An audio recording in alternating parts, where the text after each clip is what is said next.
The whole idea of this series is that we are deep diving into a tech topic that should be or could be interested to e-commerce merchants. So we chose extended reality, and this means covering augmented reality, virtual reality, mixed reality, and all of this like umbrella terms. And the best host or the best guest, in my opinion, in this scope is Damir Firšt, who has like extensive experience working on both application logic, backend logic, content logic, and all sorts of possible angles that we can cover here. I would like to talk about this new device, this new thingy, before we delve into the explaining what is AR, VR, MR. So let's talk about the Apple Vision Pro. What does it bring? What is the novelty here? Are there any other players that are catering to the same type of device? So what is the game changer here, in your opinion? When Apple goes for a market, they don't necessarily think about being the first mover, but when they come, they decimate, like they never come unprepared. And the same thing happened with the iPhone. I believe it's now 2007. Everybody thought having a smartphone was kind of crazy, a phone with no buttons. And then very quickly we saw a lot of trickle-down effect from their idea of what the phone should be. So a touch screen piece of glass, like a magical tile, which is connected to the internet, which allows you to basically have a computer in your pocket. Now they want to put a computer on your face. And the thing about how they marketed Vision Pro is not as a headset, but as their first spatial computer. So it really shows the dedication that they have and kind of like the long-term plan of creating something more than a novelty. I would say that so far, VR headsets, so headsets which allow us to go into a virtual space, kind of like the same way as a computer game. So when we interact with a computer and we go into a 3D space, we enter a digital space through our computer. But what's happening here is the opposite. We are putting a computer on our face, and the digital world is now entering the material space around us. So it's a massive paradigm shift when it comes to how do we interact with technology and how do we perceive technology to be interactable, where now you need a keyboard, you need a screen, you need a mouse. Maybe you're using already voice. I am not a big fan of voice assistants. What about you, Krešo? I have tried it a little bit, but as you know, both Alexa and Siri are not so successful. So the market spoke for itself. It's basically a niche product. So you stated that with Apple Vision Pro, the reality comes to us. Like the virtual reality comes to us. So I think it's a good time now that we distinguish the terms. What is AR, what is VR, what is MR, and what is XR? Yeah, so virtual reality is a space that we enter into and then interact with this 3D space through an avatar, a character. So any 3D game with the world, we could call that a VR space. Now, so one question, is a television virtual reality? No, because you don't really have a sense of interaction there. Basically, what virtual reality allows us is to have a sense of a different layer of reality in the world around us. Now, we can do that through interacting through a flat screen, or if we put on a headset and then enter a world basically that is not it's not the same as the material world around us. We put on a headset and then the room looks different. It might look as a interior of a spaceship or a forest or the surface of the moon, whatever. So from the merchant perspective, users enters the virtual reality. It's completely enshrined inside some space, and it can interact only with this virtual space. Yeah, absolutely. And then on top of that, because the virtual space is different, maybe the physical characteristics of the space is different than the one that we are actually in, it can cause problems such as, bumping into walls, tripping over cables, smashing TVs. We've seen, I mean, I don't know about you, but like I saw a bunch of those videos where people kind of like, they're doing something in VR and then they like fall because they see, like, in their virtual perspective, they see a cliffside, and then they kind of like want to move away from it, and then they like fall on the floor in their living rooms, or they smash their hand through a TV set, stuff like that. Yeah, so I want to share something. So did you saw that virtual reality gadget or virtual reality helper that is like moving floor? Yes. So this is a new product created by the Disney Imagineers. They call them Disney Imagineers. So it's kind of like something between an engineer and an inventor. So I have seen like a lot of comments that this will not work because it introduces more problems than it solves. So, for instance, so one commenter online stated this. It's really hard to stop yourself when you're on this floor. Like you're walking, and when you want to stop, it's really hard. The second thing is that it introduces additional lag inside your body between what you're seeing, what your brain is processing, and what your feet are doing. So it's kind of like extra thing that brain needs to interpret. So it basically introduces new types of motion sickness. So yeah, I remember the name is Holotile, right? So Holotile is the name of the product, and apparently, just to explain to the folks who are just listening to this, it's a piece of flooring which allows you to move in place, and you have a sense that you're moving. You walk, but you're staying in one place. And apparently, it can even have multiple people moving in different directions, and they will kind of stay in the same physical spot, right?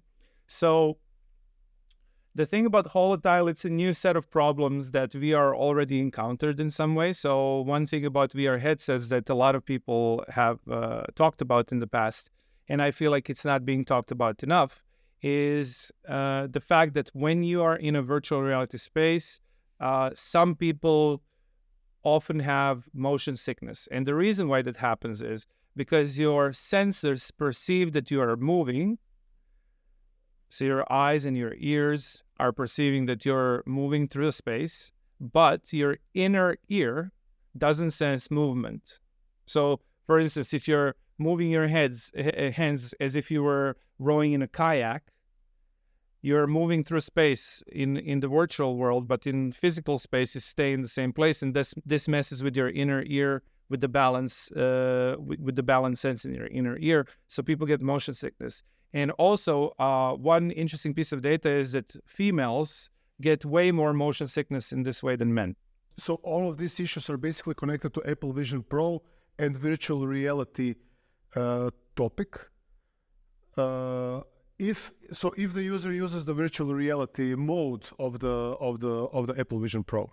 I mean, yes, absolutely. That's something that we're going to have to work on a lot. And as you said, like to go back to your original question, does this introduce a new set of problems? Absolutely it does. But also, we could say the same thing about Web 2.0. So if we were to imagine Web 1.0 being a book, then Web 2.0 would be a book that you can read and write. You can read the book, but you can also write into it. You can kind of publish your own book. And then Web 3 would be like the ownership of the book, right? So it's like reading, writing, owning. Like this Web 2.0 where content creators became a thing, when you could upload a video to YouTube or Instagram, it created a whole new set of social problems. And those social problems have to do with the fact that people feel lonely and depressed. And these are some things that social media introduced. And, we still don't know how to solve them. This is such a nascent technology still that we really don't know what the long-term effect on humanity and human behavior and human psyche and mental health is going to be. So I would say that every technology introduces a new set of problems. The only question is it worth it? Yeah, exactly. I mean, this is the whole idea of this webinar, is to explain to the merchants what are the pros and cons, what are the new things, what are the new problems and what are the old problems. So Apple Vision Pro can work in virtual reality mode where you are enshrined completely in a digital landscape, but it can also work in augmented reality mode. So can you explain what is augmented reality, AR? Yeah, absolutely. So unlike VR, which puts us into a digital environment fully, AR or augmented reality, it puts digital layers on top of the material world around us. So that means that, for instance, on your table, you could have a tiny little digital pet walking around on top of it, which is not actually there. But you perceive it as a real thing because it kind of abides by the laws of physics. It walks to the edge of the table, it recognizes the edge of the table, and then it won't walk into thin air. And perhaps you can interact with it in some way because it recognizes your hand. So you can now cuddle it, you can pet it, basically creating a layer. I would compare it to this. The world felt very different before we had music, radio waves, streaming through radios. So imagine 100 years ago or 150 years ago when people didn't have radio sets.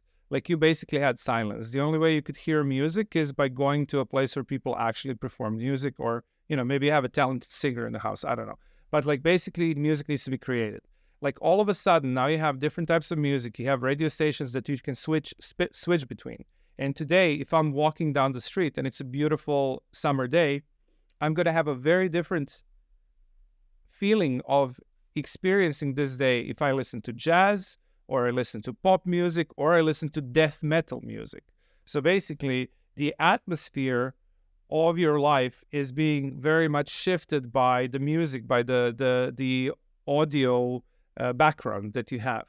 Now imagine what's going to happen when you have a visual background that can change. So you can have a million stations where you will see different things in augmented reality in the spaces in front of you. I'll give a commerce example, right? So for merchants. So imagine if you are walking through the city and you see a big billboard, and it's a billboard for a product. Now, depending on your personal preferences, in augmented reality, in physical reality, this billboard is empty. But the merchants buy up space for that billboard. And what they do is they can personalize, the merchant personalizes the ads for every single person walking by. So depending on what's your preference in buying, you will see a thing which is more relevant to you. So it's basically applying digital layer on top of the physical world. Yes. So in augmented reality, you can see both the physical world and the digital world that is basically applied on top of it.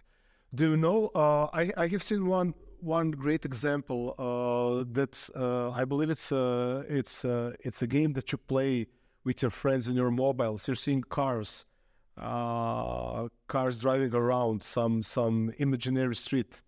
Do you know the name of this game? Well, actually, Matterless, my previous startup, we developed a augmented reality game which was using that same principle, calling it Floorcraft. So Floorcraft Blasters is a game where you have tiny cars that you can play with on the surface of a table or a floor. So basically here we have a physical space with roads, and then on top of that we have tiny digital cars and obstacles that you need to move around to see behind those. So basically you have a digital tower that, if your opponent hides behind it, you have to physically move to another location to see behind it. So we're creating a digital layer on top of a physical space, and we imagined this as a way for people to kind of understand what it means to be in augmented reality. So this is a kind of a way for us to go into mainstream by creating a fun, interesting, engaging experience, which allows people to kind of start understanding the principles of what augmented reality is. So if you have a digital barrier, you can't just look through it. You need to actually physically move around. So yeah, this is called occlusion.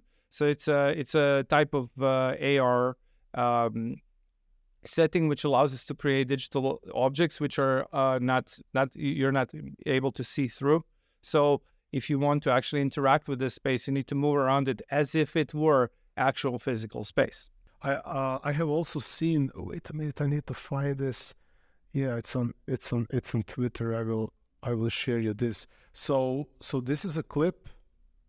So this is a clip of I believe Chinese kids playing AR game with their like machine guns and stuff like that. You know, it's kind of a thing that worries me to be honest. So if we are starting to apply digital spaces on top of physical spaces, it introduces a whole new set of problems, because we are not capable of systematically solving the whole set of new problems that we introduced in the digital only space, and we are now applying this digital space on top of our physical space. So introduces like exponentially new types of problems and new types of issues of how to handle this, you know. So what do you think? Can you give me a couple of examples what these problems might be? So it basically alters the perception of the physical space that some group of people are in. So for instance, if we are together, like Bruno, Damir, and Krešo are together in Avenue Mall, and we are seeing different types of ads with different types of interactivities, we don't have the same physical presence in the space. We don't have the same attention. We don't have the same, mutual understanding of what is happening here. So for instance, these kids, they are all playing like the same game, okay? But they don't know that some parts of the game are not the same to other people, you know? Yeah. To everybody else in the space, they look like crazy kids who are waving their hands in the air and like ducking and weaving and trying to evade unseen enemies. Yeah. So yeah, this is quite a big problem in the perception of like how technology is being used. And one of the reasons why I was very interested in moving into the spatial computing space is because as a social scientist, I have this these are all things that we have like talked about before. So, you know, it's like people in the mainstream usually say, oh, you know, like who could have imagined that like social media was going to cause depression and anxiety? Well, like social scientists, like we absolutely knew this from day one. But did you saw this thing with so let me go back to Apple Vision Pro. When they first launched the ad for the Apple Vision Pro, it included one dad that was at a birthday party of their kids, and he was like a creepy crawler, you know, like shooting videos and shooting photos with his Apple Vision Pro, which was kind of odd. And all of the digital space and digital marketing people were saying, Apple, what are you doing? Like nobody will record their kids like some cringe dude, creepy dude on their birthday party. And after that they deleted this clip, you know. So it's kind of a strange thing that sometimes companies need to push this new tech narrative that we will all walk with our digital glasses on top of our heads, but most of the people are kind of averse towards this, you know. Say don't. So when I go into Avenue Mall or some other mall, I don't want some peoples with their Ray-Bans and the Vision Pros looking at me and recording stuff. So this is the first thing, you know. So it also introduces, so this is the privacy thing. It also introduces the thing that some kind of untrustworthiness towards strangers, you know, because you are asking what are they doing, you know, what are these kids doing? Are they playing? Are they really practicing for the invasion towards Taiwan? You know, are they having like some kind of army duty? Is this connected to TikTok and it's like a bad algorithm? You know, so there's all sorts of like social things about this AR thing. Can I give you? I have two parts to answer you here, right? Like, so the first thing is, how do we make sure that everybody feels like they're included? Well, we create a infrastructure which allows for everybody to share the same perception of reality. And, in psychology and sociology, we call this intersubjectivity. So intersubjectivity is this need that humans have about their version of reality being confirmed by other people. And we can very easily illustrate this, right? If I tell you an internal joke, so both you and I are Croatian, right? So if I tell you a joke that only Croatian people would understand and we start laughing, all of the people listening to this podcast are going to be like, I don't get it. Like, we have just lost intersubjectivity with our viewers. So we constantly, as humans, move from a space to space, from a conversation, from a physical room to like a mind space, a room that we feel like we're sharing because we're talking about the same thing. And we constantly have this pang of this sense of unease when we lose intersubjectivity. When your partner tells you, I don't know what you're talking about. Like when somebody tells you a joke that you don't understand. When people have a greeting that you don't know how to repeat. Like, it feels uncomfortable. So how do we solve this? Well, we solve this by trying to improve the technology infrastructure and making sure that everybody can interact with that digital layer. In this case, it would be a channel that you could look through your phone for now, and potentially a pair of glasses, which look like regular glasses in the future, where you could then actually just be like, oh, the kids are playing Counter-Strike, right? They're playing a video game. Oh, I know what this is. And then you just sort of move on with your day, right? So that's one part of it. The other part of it is, obviously, it's like you can't actually create this experience for everybody all the time anyway, because, we're talking about Vision Pro, but you always kind of need to create scaffolding. You need to create a shared context, a shared frame of reference. So when I say Vision Pro, I know this is a product by Apple that has been created it looks like a scuba mask, and I put it on my face, and then it allows me to see digital objects in real life. But for somebody else, it might look like a weird scuba diving piece of gear, right? So if they don't have context, we need to frame it. So in terms of NLP or, general marketing theory, you need to have the person be onboarded onto what it is that you're selling. And you were talking about narratives before. Every transformative technology requires a transformative narrative. It needs to be something that's easy to understand. And if you look at Apple, if you really study the language, the copy of what they're talking about, they make it so easy to understand. They're like, now you can take photos with your family, which are going to be 3D, right from the convenience of your living room, you can experience a movie theater no IMAX that you've ever been to. And they're very, very good at it.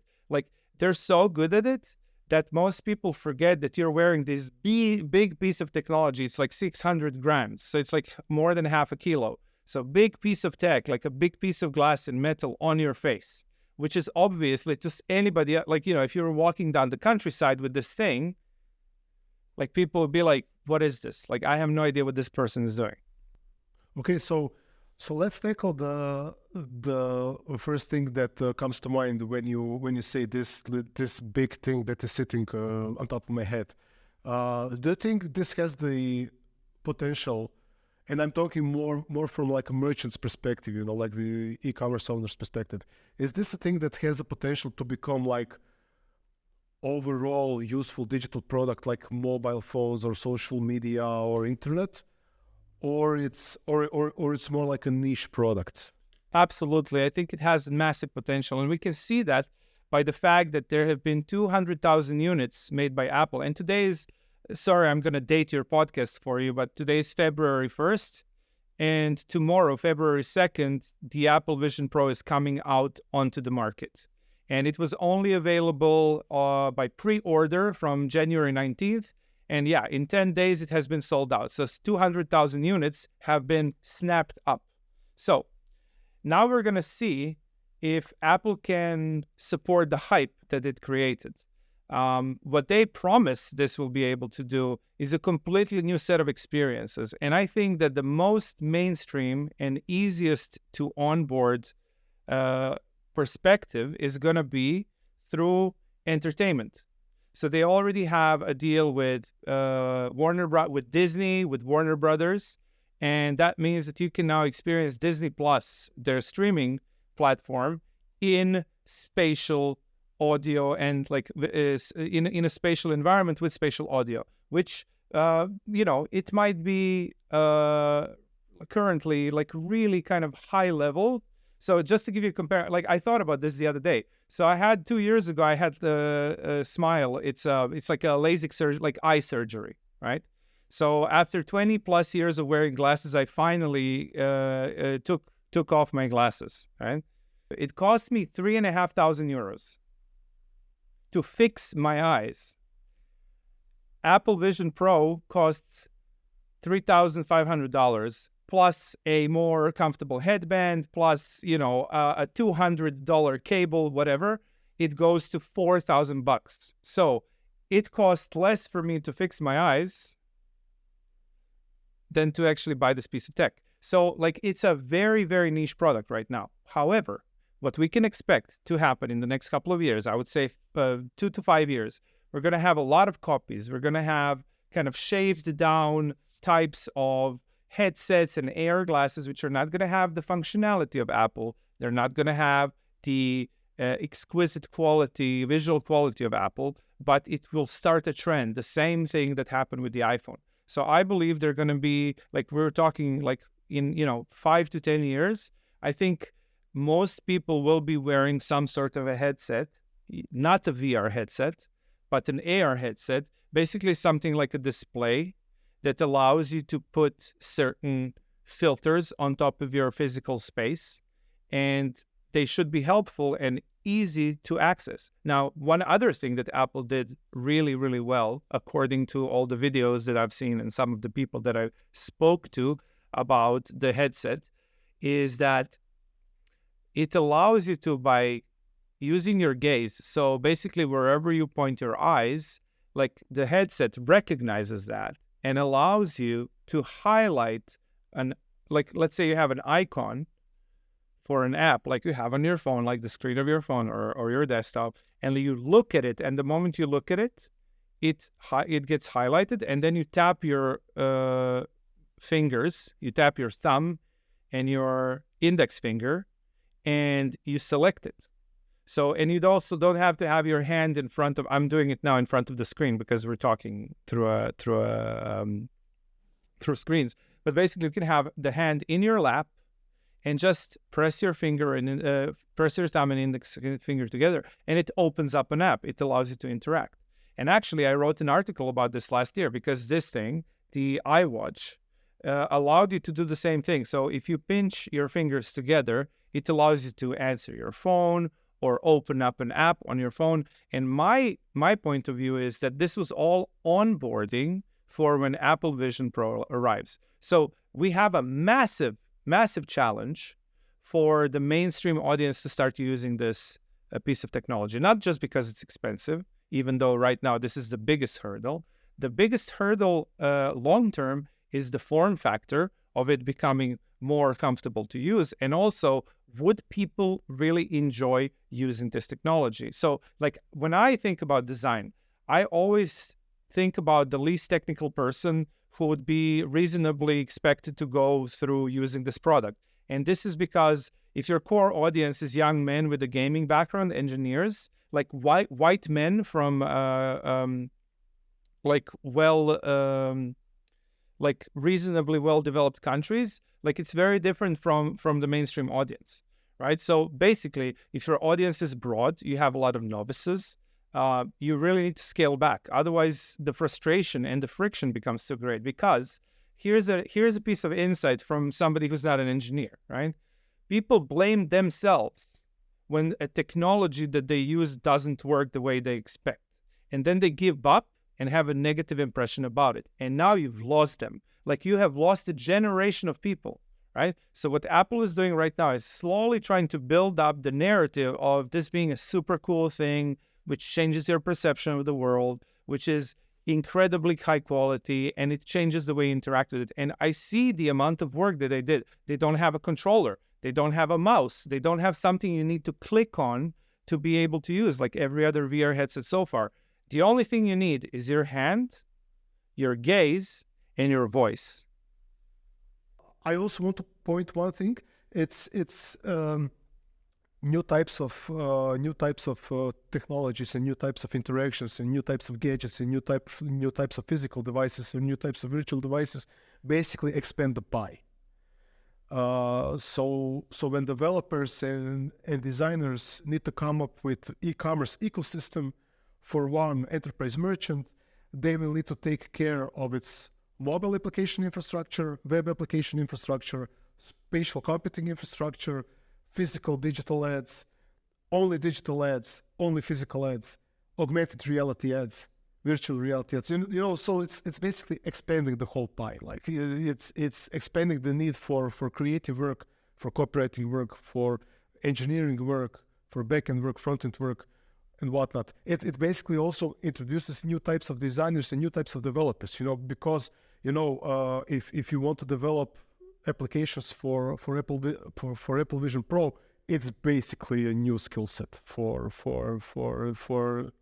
both designers and for both developers. You know, I mean, I have been native iOS developer previously in Neuralab when we were a small team.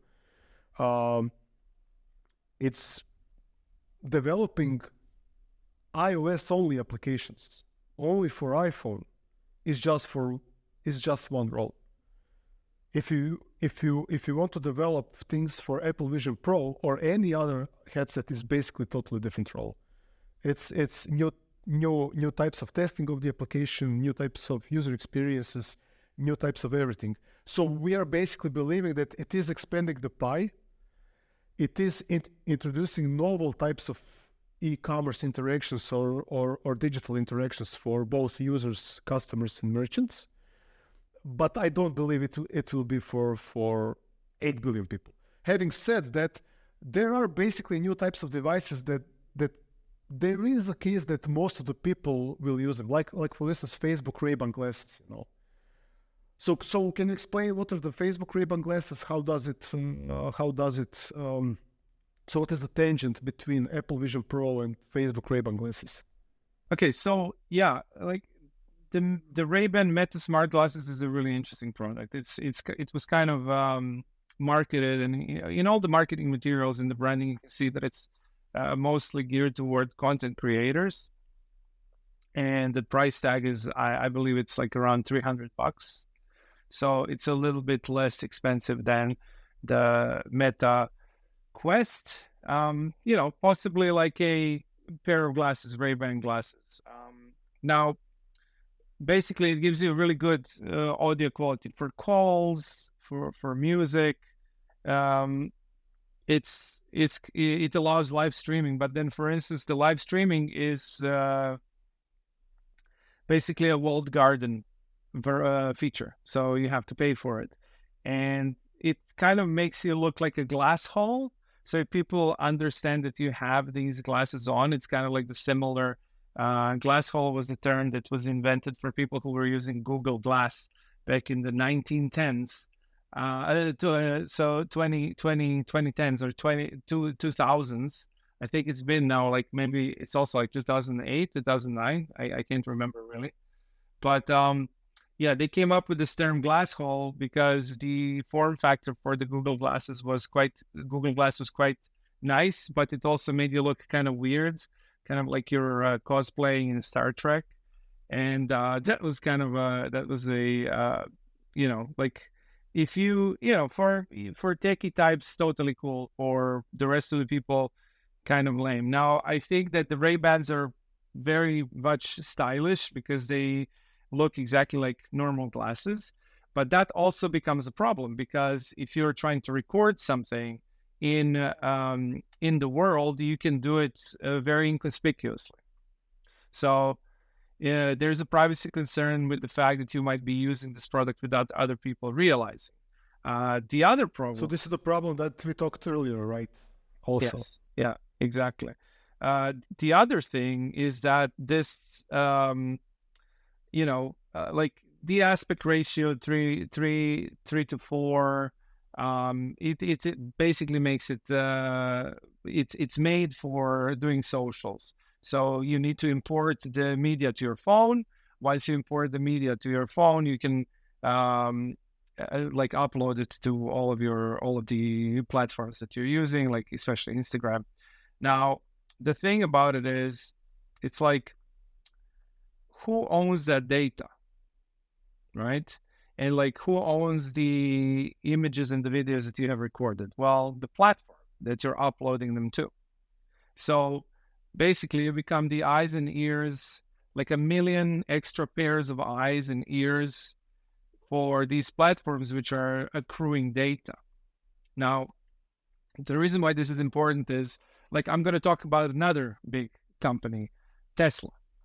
Okay? So everybody talks about Tesla being a car company, but Tesla is not a car company. Tesla is actually an AI company that creates machines which in the future will be able to sufficiently drive by themselves around. So the car is actually a surveillance machine which takes stock of its surroundings, and of course you need to let it, because otherwise the car can't drive by itself. But to do that, like, it will get all the data about where it's moving through. So in fact, this is a beautiful way to make your users give you even more data. So privacy is a massive concern in AR in general, but specifically it's about all these platforms which will allow you to have these AR capabilities, like you will be able to put digital content into physical spaces. But the only thing you need to do to allow it is to give access to your physical spaces to the platform provider.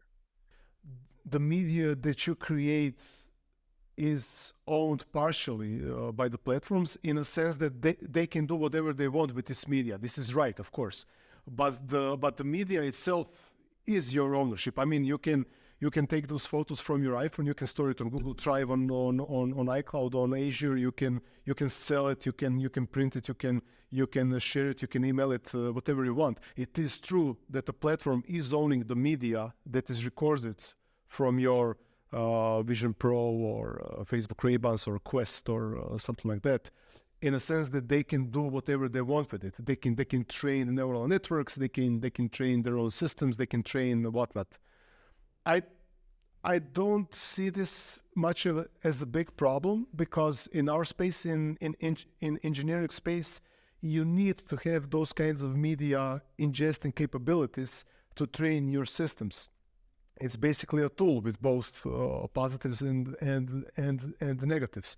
I do see one point where it could be problematic, because all of the engineered systems and digital systems can be hacked or can be misused by both first party, second party, third party. They can also be used by governments, by court orders, to use the footage to surveil legally some other persons, or in China illegally, or in United States illegally,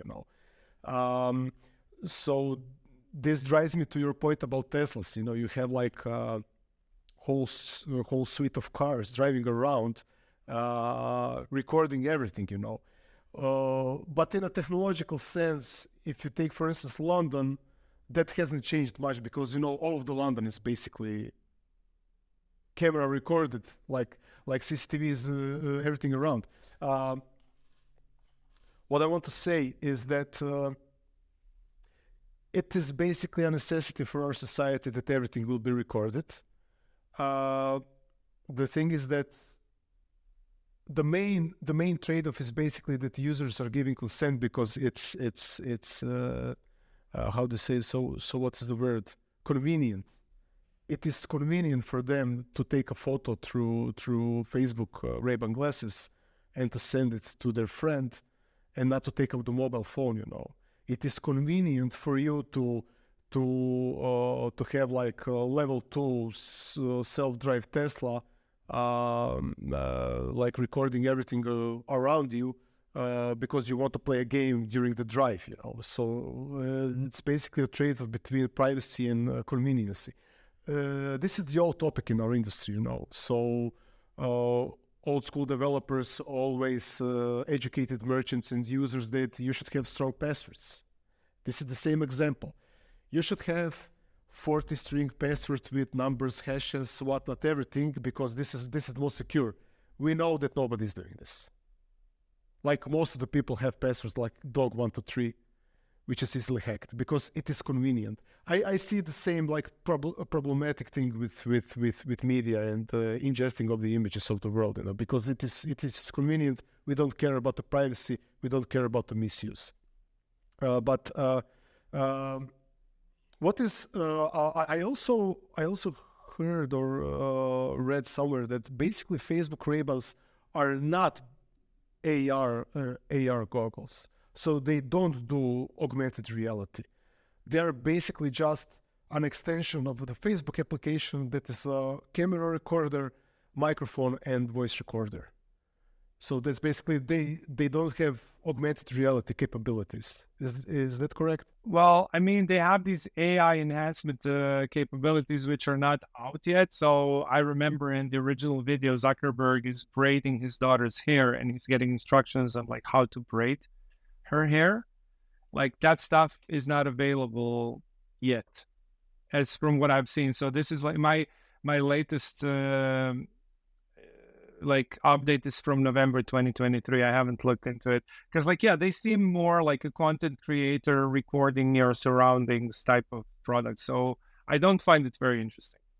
Yeah, but this AI assistant is basically working only through audio, so it doesn't have like visual overlaying display over your physical reality. It's only audio, So I believe this is because if Meta were to include like displays that can display augmented reality, the form would not be like that. Which basically leads me to Meta's Quest product. Can you explain what it is and what it is doing? It is basically a contender to Apple Vision Pro, or not? Well, I mean, yeah. So the MetaQuest or the Facebook Quest is kind of like, it's been a long time coming. So they tried to create a more affordable headset.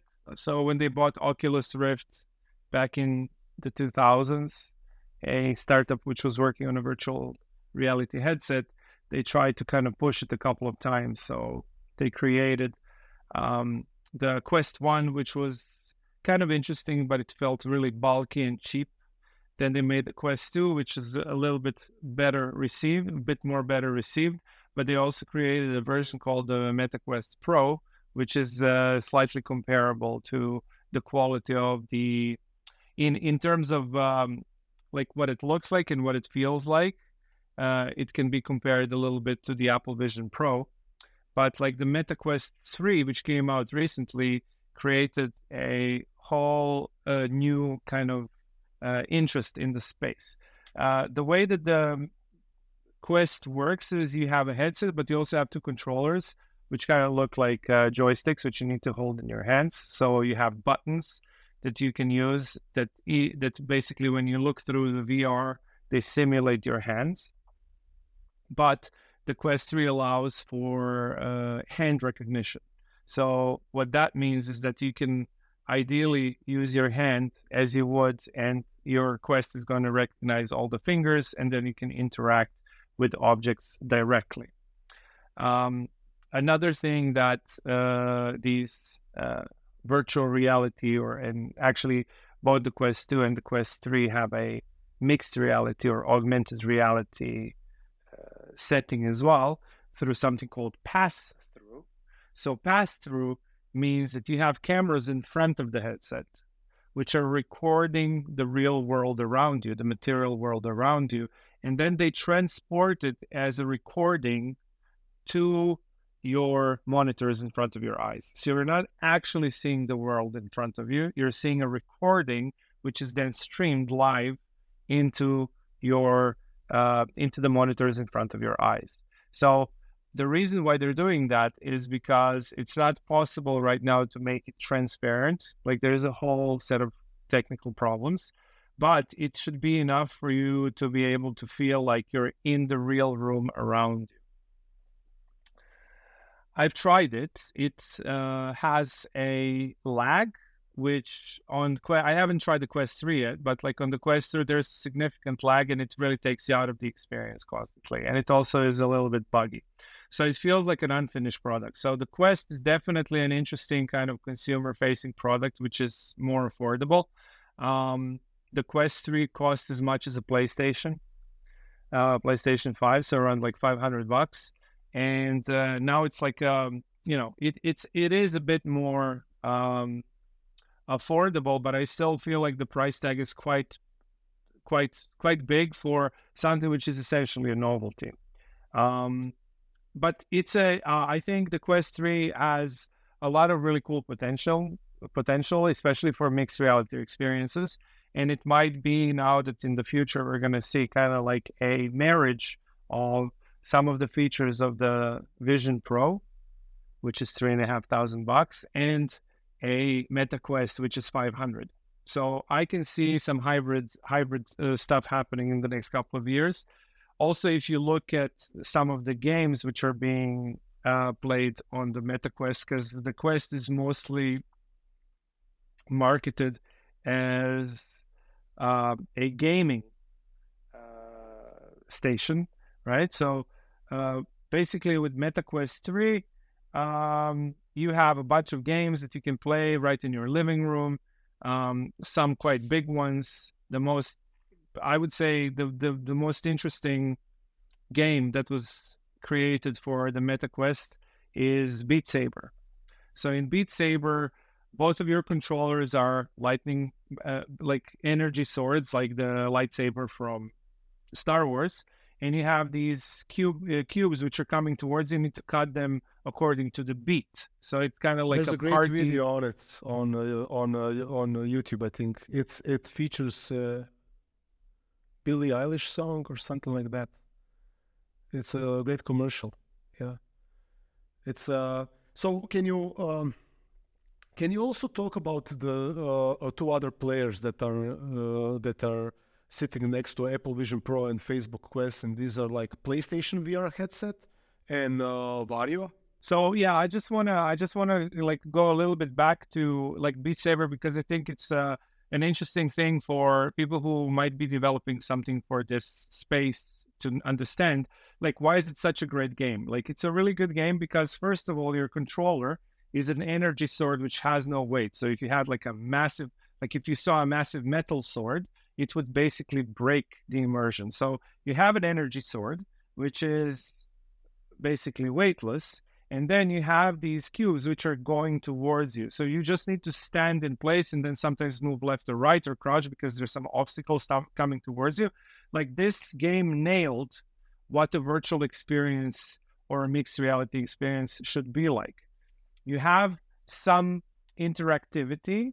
It doesn't feel completely unrealistic. And the way that you interact with the environment is things are coming towards you. You don't really need to move. So you're not now messing with the inner ear. You're not messing with like bumping into stuff. And you also have a type of interactive tool which feels like it could be weightless. So in a way, it's like the perfect game. It's the perfect experience for VR. So this is something for your merchants to think about. Okay, so let's talk a little bit about Vario and PS virtual reality headset. So the PS virtual reality headset is an interesting one because, unlike all the other pieces of tech that we discussed, it has like a massive platform with a bunch of things that you can do with it. So if you wanted to play cool games, like even there's a Half-Life sequel called Alex, which was developed specifically for VR. Recently, one of the biggest games that came out in the last 2 years, Horizon's Forbidden West, also created a VR instance of the game. So we're talking here about massive games. So I think Horizon Forbidden West, like the budget for that game was around $200 million. So like you will be able to access something, and it's specifically for gaming, right? So the PlayStation 1 is specifically for gaming. It's interesting to see how there is more and more, the big game developers are dipping their toes into VR gaming, but we haven't really had what we call in the industry a killer app, right? So we don't really have something which makes people buy that piece of tech. Like that hasn't happened in VR yet, I believe. Beat Saber is a really good example because a lot of people wanted to, like, actually I considered, when I didn't have a headset, I was like, just this game is enough for me to buy it, right? So how do we create an experience? Like the big question is, how do we create an experience which is worth getting the headset for? So all of the ones we talked about are kind of like low-level consumer products for interactive experiences, which are fun, somewhat immersive, and we kind of don't expect them to do too much. Vario, on the other hand, is an industrial, like really high-level, super advanced headset for engineers and designers whose most of their models, the prices are around $6,000 to $8,000 to $9,000. That's huge. Yeah. So Vario is actually a tool for somebody who's like serious about doing industrial design. So I had a chance to try on a Vario headset, and it's by far the best thing that I've ever seen. Like it really feels like when you're in the virtual world, it looks real. Some of the reasons why this is possible is because it has real-time ray tracing, a bunch of things which allow it to use the most of the graphics chips that it has, but also because of this, you have a sense that, let's say, if you have a 3D model of a car, which you try to spawn, like materialize in your room or a garage, like as you move around the car, you will get a sense that the lacquer of the car, like the high sheen of the car's surface, is reflecting real light sources from the room around you. So you will see, this realistic, like very, very realistic, high resolution object that you can then interact with. So yeah, it's a fantastic headset, but obviously it's like incredibly, like their whole vibe, their whole brand is about, futurism, military technology, industrial design, kind of like thought leadership. Like it's completely different line of product. It kind of vectors me into talking about scale of VR and what are the near-term possibilities of this tech and how they impact users, customers, and merchants. So, for instance, it reminds me of that old mobile phones that were carried out like a bag, and you had like a large antenna. So we have this ad in Croatian TV space where the guy is wearing a suit and he goes into a car, he opens up the trunk of the car, and he takes out the mobile phone, which is like a briefcase. So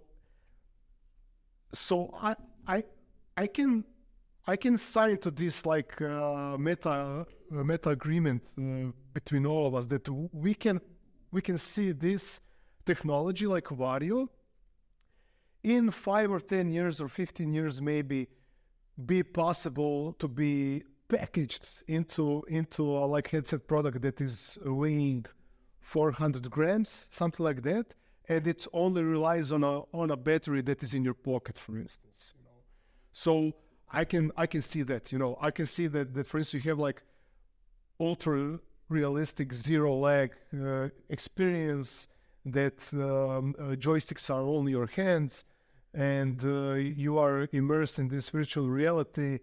It's basically 400 grams. It's $400. It gives you all types of apps, all types of interactions. I can see that.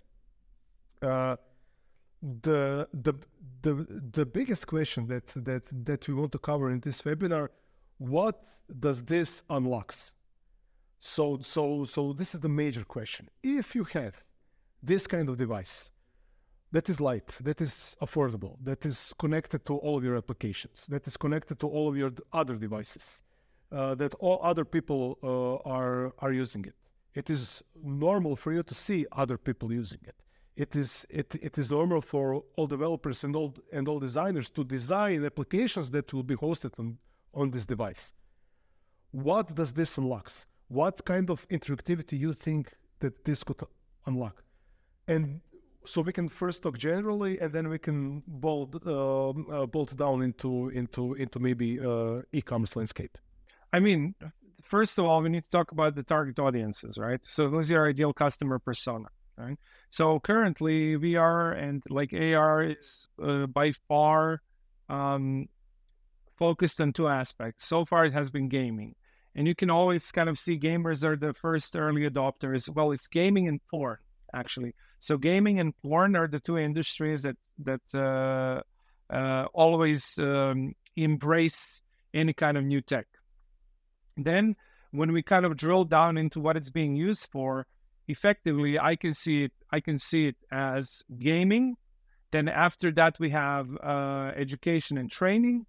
After that, we have potentially healthcare, because there's a lot of industry experts who are looking at telesurgery, things like this, and some sort of like education for medical professionals.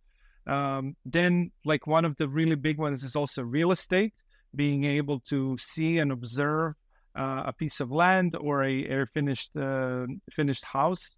And then finally, we have marketing and advertising. Exactly. Like I want to talk about this. So you listed a couple of use cases. Some of them are broad, like marketing and advertising is a pretty broad term, and some of them are like exact niche, like porn, like pornography.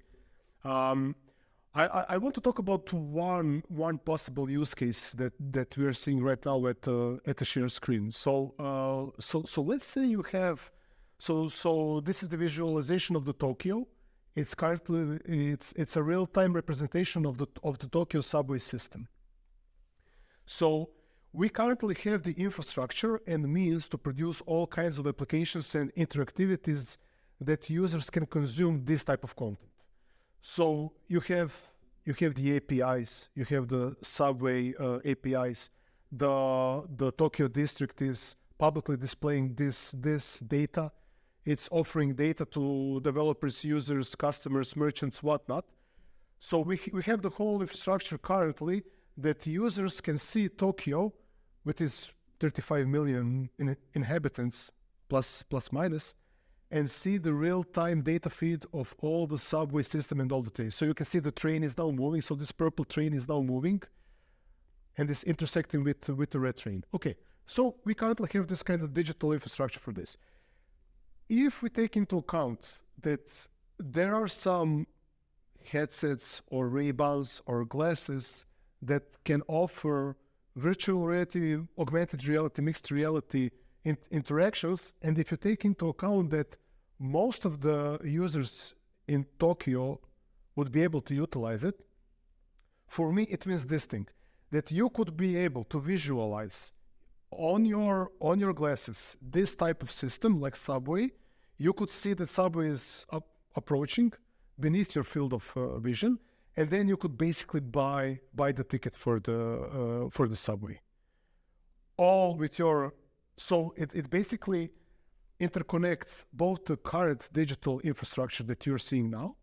It also utilizes the new glasses that you have on your face, which are currently not developed by any party, but it also uses all types of thinking, like, okay, buying the ticket, but it combines everything with your basically AI assistant, and then you will say, okay, Siri or Alexa, buy me a ticket for this train that's currently approaching me. So this is the thing that we want to explore in this webinar. Would that be possible in a year or two, or 2 years, 5 years? What is needed? What is not needed? And is this the case that is basically the killer app for using the extended reality headsets?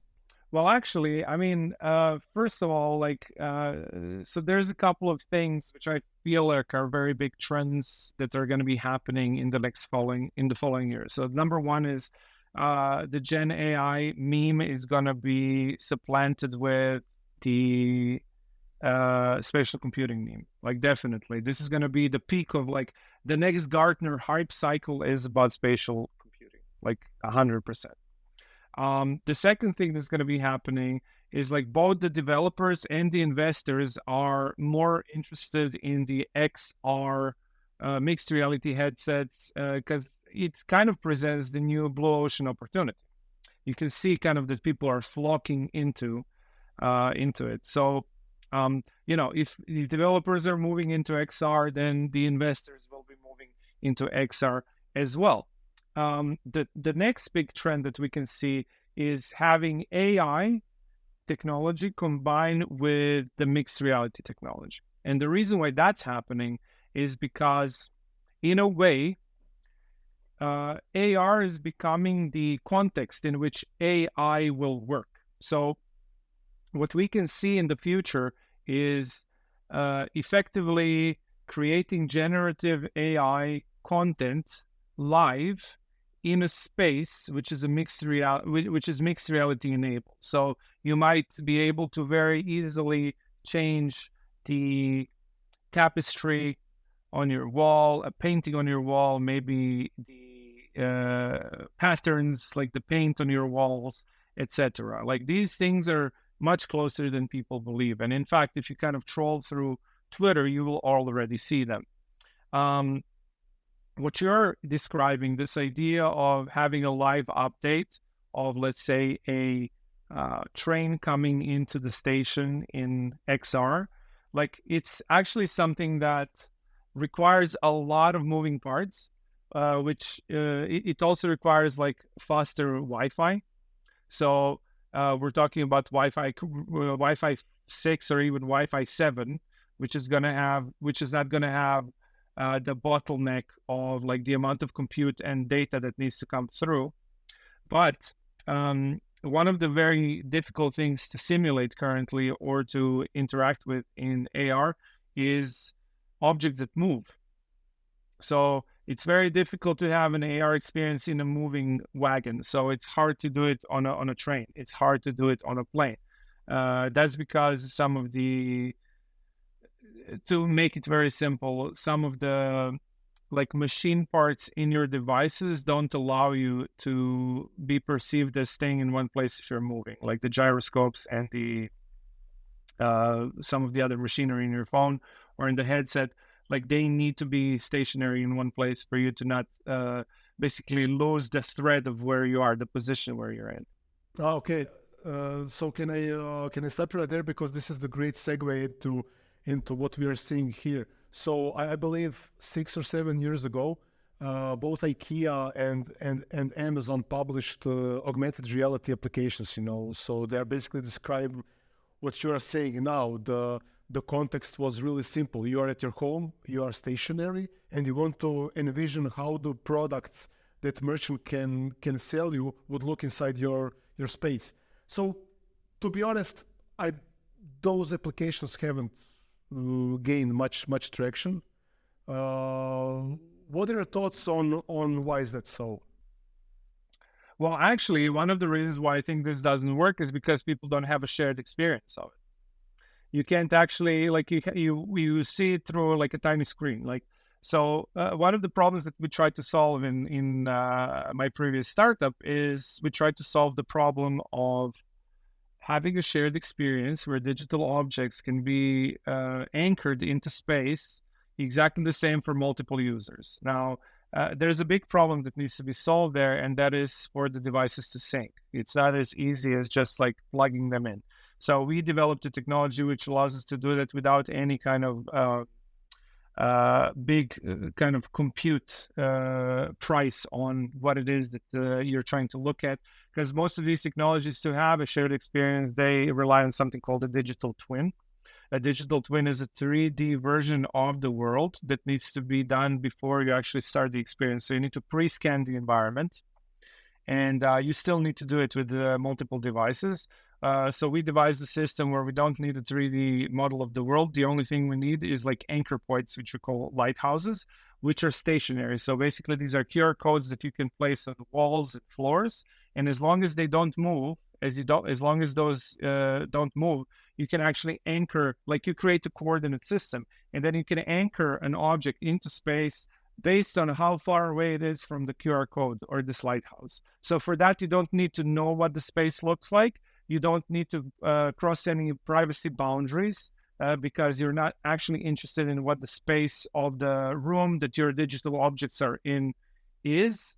And like we thought this is our contribution to like the increasingly difficult privacy issues that we're going to be facing with these invasive technologies entering our spaces. But like to go back to exactly what you were asking, like I believe that spatial computing is going to be a big thing in the mainstream world, not because it's it's not about the headset, it's not about the phone. It's basically spatial computing displays don't require eyewear. So we're talking about interactive billboards, magic mirrors, like holographic displays. Basically, we're going to see this shift in computing from 2D to 3D, which is much more than wearable. Like it's not just about wearable technology. It's not about like having a cool headset. It's basically about street corners and retail flagships of massive brands that are outfitted with systems which are like 3D displays.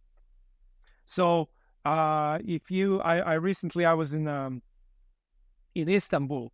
So I was in Istanbul. I was basically on a flight, and it went through Istanbul. And I took a little bit of time to walk around the airport because it's like massive. It's a new airport. It's absolutely huge. Probably the biggest one next to the new Beijing airport that I've ever been in. And it had this like massive Prada display. Basically, the Prada store had a curved monitor, which was the size, I would say, like 7 to 10 by 3 meters. And it had this kind of like kaleidoscope, kind of like the psychedelic golden and black colors, like twisting, turning. And I just passed by it. And then I kind of stopped. I did the double take and I turned around and I was like, this is really impressive. Like this is an impressive piece of technology that's just in the public space. And I passed by it like it was a brick wall, right? Like, so that's what's going to happen. Like basically we're going to have more and more invasive, invasion into public space, like digital invading into public space. And we're just going to, like most people are just going to kind of see it as nothing special because of the rate of technology advancing. So, that doesn't really, again, I'm very interested in this like phenomenon, like how it affects human behavior. But effectively, this is already happening. Like if you go to, even here in Zagreb, you can see these digital displays which are running ads, which was kind of crazy. A couple of years ago, we didn't have that at all. Yeah. So what would you say are the current low-hanging fruits for e-commerce merchants when utilizing AR, VR? Any like quick thoughts of this? Yeah. So education, real estate, and so retail. Real estate. So when you say real estate, it's basically showing to the potential purchaser of the real estate so that he can navigate around the house and the apartment and everything, stuff like that. Yeah, I think so. And what are your thoughts about, for instance, if we have a merchant that sells physical products, that are kind of like small, that can be placed on a table or Exactly. or on a Yeah. coffee table. What about augmented reality? What are the options here? How do they approach this? How do they develop this? Do you have in like quick tips on it? Well, I mean, like the one thing that is quite interesting to see is, who is using the technology which is able to display this kind of productivity product, right? So, like if you look at, like, for instance, e-commerce, right? So why does e-commerce work?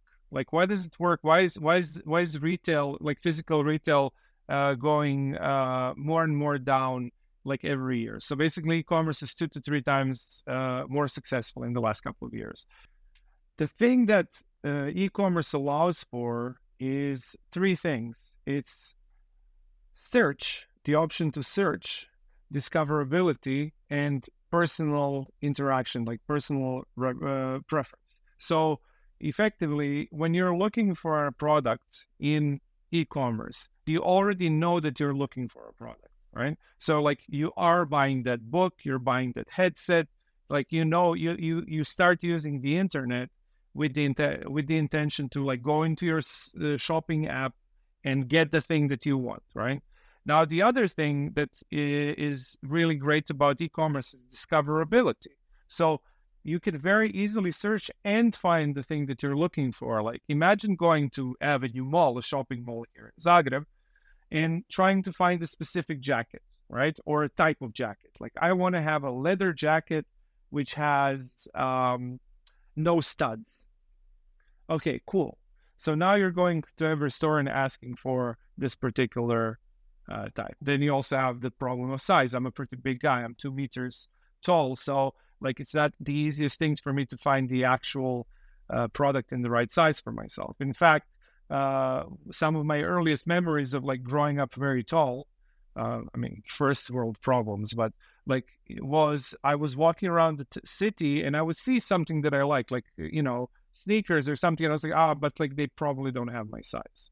So there's like a psychological effect of like, even if you're looking for something and you find it, like, is it the right thing, right? So you can search through very easily. You can discover products very easily. And now with all the algorithms, like AI agents, which have been running in the backgrounds, because like people kind of don't understand that AI has been around for a very, very long time. Basically, Siri is an AI agent. An agent basically means an algorithm which has a certain purpose, right? So it fulfills a certain task. So like Google search has an AI algorithm. Every voice assistant has an AI algorithm. Your spam folder in your email, that's an AI algorithm. So these kind of like narrow AIs have been around for a very, very, very long time. And the actual benefit of that is you can very easily discover things which are personally important to you. So based on your previous search history, etc., like you can very, very easily find other things which you might be interested in. So this is why e-commerce works.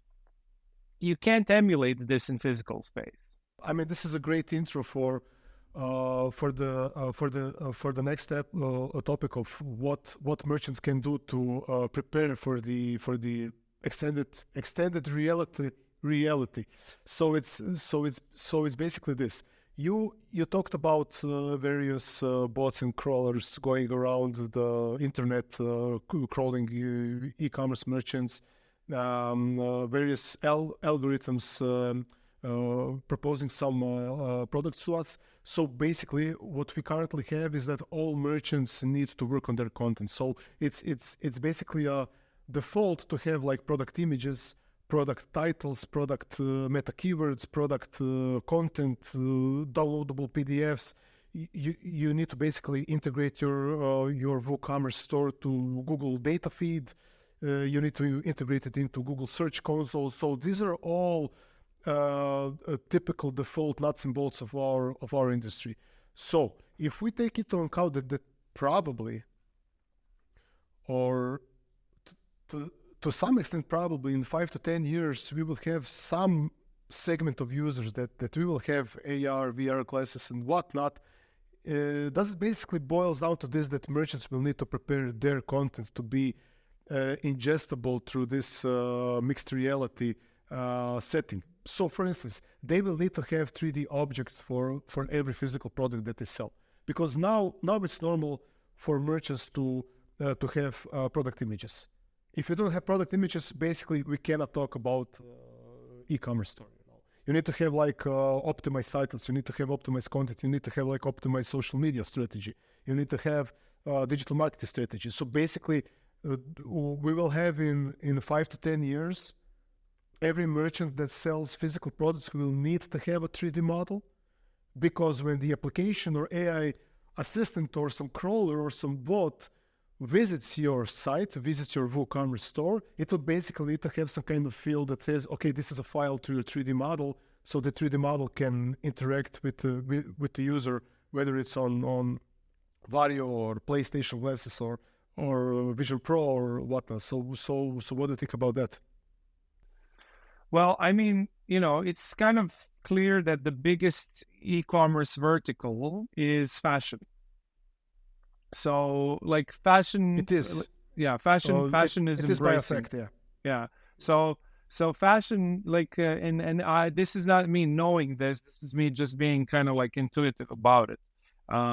People buy, like, the most things that people buy online is clothes. It seems very very clear now. But like, if you ask people 10, 15 years ago about buying clothes online, they would probably say, I need to go and try it. So this, we see a very clear shift in consumer behavior that happened in the last couple of years. There has been a slew of apps which allow you to try stuff on, or like have a free delivery. So the moment that you how did they jump over that chasm? Retail, like fashion retailers. They allow for you to try the thing on, no muss, no fuss, and you can return it if it doesn't fit, right? You can, in some of them, you can even order 2 sizes, right? You can order 2 sizes and choose which one you like and return the other. Now, what this logistics solution is doing to the planet, I'm not going to comment on. But like, the fact is that the e-commerce retailers found a way to even have physical products that can be very easily purchased with no actual sense of it being difficult for the consumer. So like, I don't have a real answer for you, but like, what we really need to think about is if we're providing these kind of like spatial computing solutions, is like, what does the consumer actually want, right? Like, they want a simpler, cheaper way to get a product, right? Or in the case of, let's say, a service, they want to have a service which is easy to implement and like immediately downloadable. So I can see perhaps a set of apps which allow you to like install maybe like fix a broken pipe, or install things in the home with like a virtual, with an augmented reality overlay, which like looks at your wall and says, drill here. Like, if you want your painting to be in this part of the room, if you want it to be this high, this is where you need to drill, right? So I think for like DIY stuff, it might be an interesting use case, but like, this is just my intuition. Like, this is just me giving you an idea. So if somebody wants to, some of your listeners or viewers wants to do it, like, please let me know later if it worked. Yeah, but this is such an excellent point that you made about e-commerce merchants, how they solved the hurdle that users previously didn't want to buy fashion items. They basically enabled new type of business interactivity, which is basically you can order 10 items and then you have basically 40 days to return all of these items, no questions asked. It's also an excellent point that you made. I really like it about what is it doing to our planet, especially e-commerce now after like post-COVID era, where you have, I don't want to say that users are spoiled. in some terms they are, because if you expect that you receive your order in 5 minutes, like 5-minute delivery, I mean, these are exactly like first world problems, which are kind of introducing new set of environmental and urban planning problems. I mean, for instance, you have in Zagreb, near Jamia, so it's in Zagreb center for users that are currently not in Zagreb. You basically have physical stores that are like large warehouses in the city center that are taking up space. So spaces that should be museums, galleries, cafes, restaurants, and whatnot. You basically have warehouses just to enable 5-minute delivery of kind items. of like dark So somebody warehouses. can say, dark exactly, warehouses. like dark warehouses. I mean, so somebody can say this is the free market speaking. We are not against that, but it does introduces new types of challenges. So maybe if you take the technology like AR, VR, and you enable users to somewhat try out fashion items via their application or their virtual reality setting, then maybe you can have like business interaction that you don't allow returning of the items, and then all your guys that are working at the warehouse will have an easier time because of the technology. Right. Well, I mean, it's kind of the old adage, right? Like you want to basically identify a need and then find a, maybe faster or simpler solution. It doesn't have to be completely new. It's enough that it's like 15% faster or 15% easier to do. So like what I see, what I see basically mixed reality to do well is, it's like the visualization of the product that can be done better. It's about having a more personalized experience. And now with generative AI, you could actually have a try-on, a virtual try-on, and then I'm pretty sure some of the big companies are going to start using AI to create patterns for the clothing so that you can try out different clothing and just change the patterns directly. So we have like a more improved personalized experience of like interactive shopping. So, you can now try on things like, AR, like the camera on your phone is going to recognize your foot and put a shoe on it, right? So now you have like an interactive kind of demo of the product itself, because as you move your foot left and right, the shoe on your foot also moves. So you kind of see it from different angles. And then finally, it's to reduce like showrooms. Like I feel like a very big market for VR, for AR is going to be businesses that can't afford brick and mortar showcasing stores. Mm-hmm. Exactly. Yeah, exactly. So this integration of AR and VR into daily life is going to happen through solutions that feel simple enough, or perhaps the best way to frame it is that people don't mind learning something new if that gives them a great enough gain in reducing the pain of doing something, right? Like, so if you buy if you buy a dishwasher, like, does it reduce is the pain of learning how to control a dishwasher smaller than the pain of washing dishes every day? Probably yes, right? Probably yes. So I feel like there's a lot of designing and design thinking that needs to be done for people to actually be creating valuable pieces of tech, of software to put in there. But we've kind of built the infrastructure. So like effectively there's 3 steps to the adoption of spatial computing that needs to happen. The first one is you have the foundational layer, which basically is the infrastructure and it's the layer that most people don't need to know about, but the infrastructure needs to be there. Then the second one is how do you interact with this infrastructure? So that means a hardware layer, like a hardware of devices and an operating system, which Apple did really, really well. They've done it really well because basically you can use their entire OS with the Vision Pro. So that's one thing that we didn't mention before. So effectively, you can use their browser. You can use most of their apps in the spatial option once you have the headset. So people don't need to be onboarded to using new apps and a new way of interacting with them, right? So the apps are already familiar. Like they all work the same. And you just tap your fingers, like you pinch your fingers to open up those apps that you know about.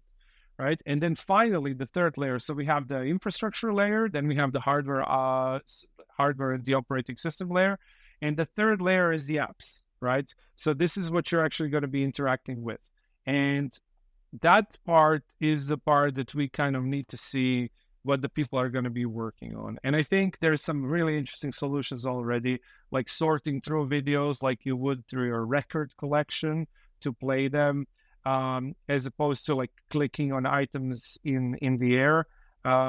So it's kind of like bringing us back to how do we actually interact with the physical environment and how we change that through this screen, this endless page we scroll through endlessly and just click things in. So like it's going to be interesting to see what the gestural interfaces and the vocabulary of using this tech is going to be about. Like, I don't know. I think it's going to be a fun next couple of years to see what people come up with. Great. Bruno, do you want something to add or? Basically, I want to know like a practical advice for like a small or a medium-sized e-commerce business with limited resources. How they can start integrating AR, VR, MR into their platforms or brick and mortar shops even? Mm-hmm. I would say get the Quest 3 for $500 and start looking at like what are some of the ways in which you can interact with it. Yeah, I would also say that you need to prepare your content to be ingestible by AR or VR devices.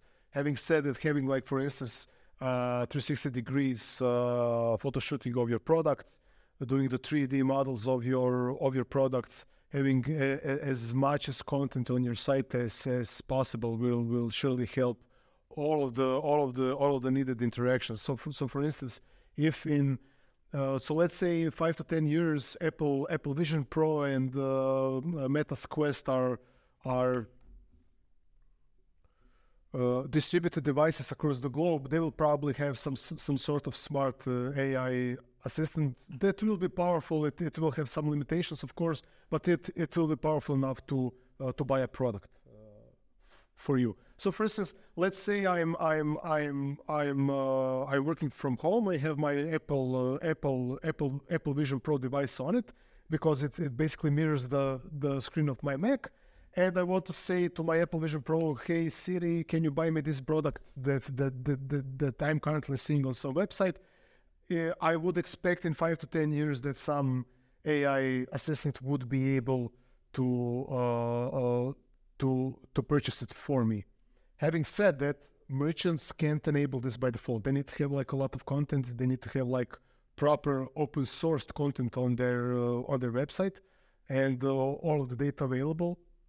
So I would say that merchants need to prepare and have open content, as much as content possible, 3D models, 3D products, 360 degrees photo shootings and whatnot. Well, there are some merchants that can take a step further. For instance, you have like a good brand, it's a Croatian brand that's doing the furniture, it's called Prostoria. So they would be able to, for instance, build a completely new like virtual showroom. So that AR or VR customers, VR customers specifically could enter this showroom and look at all of the products, but this is more for a higher budget. So there's a really cool app that you can get on the iPhone if you have one. It's called Luma AI. So Luma AI allows anybody to scan with their iPhone a 3D object by simply walking around it and then being able to get like a high resolution scan of that object directly into their computer. So I think there's going to be, there's a trend also about the smartphone kind of becoming the side device, the kind of like a sidekick device, which allows you to either run some of the compute that the headset's going to need, or allow you to perform some actions, like for instance, scanning the space around you. So yeah, Luma AI is a really cool, like simple, cheap way for you to try out what it means to create a 3D scan very quickly of a product, and then kind of see how you can interact with it. Great. We've just finished shooting our latest Nominis podcast episode with Igor from Jeftinije HR. He's an expert for marketplaces and comparing prices shops. And Marcel asked him about what were the experiences of merchants with AR and VR, and he said none, like non-existing. Why do you think that is? Is that because of lack of education or the fear of new technologies? And also one more side question that I want to know. Everybody's talking about the problems in logistics and supply chains and stuff like that. And I personally think that this kind of technology can help that sector immensely. Why don't they invest more of their time and money into that? Well, I mean, here's the thing, right? Like basically what I said earlier about like the adoption of technology relies on people not feeling dumb. So basically you need to limit the amount of activities which are unfamiliar to the user for them to feel like it's natural. So I think there's a lot to be done there. And I think most people don't understand what that really involves. Like basically now we all swipe our phones, we swipe our screens to unlock our phones. Like that was invented by someone. This is like a behavior that didn't exist 15 years ago. So like the thing that we need to ask, I'm sorry that I can't really give you an answer, but like I can give you a question instead, is like, what is going to be the most natural thing you can do with an interactive mixed reality experience? Like that's what people will do, right? Like we don't know what that is yet. It's a completely new field. I want to also state some things about the scale and the timeline and impacts on merchants. In our industry, there is a narrative that technology is changing rapidly and that the society is changing rapidly, but the numbers don't show that basically. So so let's take the biggest buzzword of all of the tech and the biggest buzzwords in the past year or so is generative AI. So most people don't know that basically AI is a 80 years old industry. So that's 8 and 0. So 80 years old industry. So McCulloch and Pitts developed first neural networks in 43, I believe, 1943. Second example is also a great example. It's a web example. So web started with basically ARPANET in late 60s. Tim Berners-Lee invented HTML in 1990. So basically the whole web industry is 30 years old, 35 years old, something like that. So the whole e-commerce is all 35 years. And Damir, you know what is the current e-commerce penetration into the complete retail? Yeah, I have no idea. What would you guess? Take a guess. I mean, according to the logic of your question, it's going to be lower than I think. So now I don't want to lowball it, but like I'm going to say like 17%. Yeah, you are pretty close. So the current penetration of e-commerce into the complete retail is around 20%. So we basically needed 35 years to go from 0 to 35%.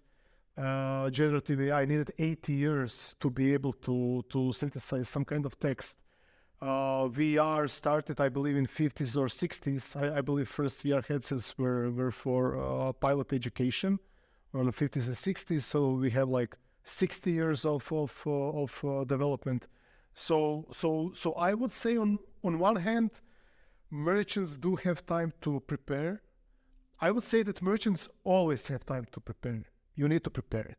So this is the biggest hurdle, for all of the merchants. They are always looking for shortcuts, and they are always looking for some easy way outs.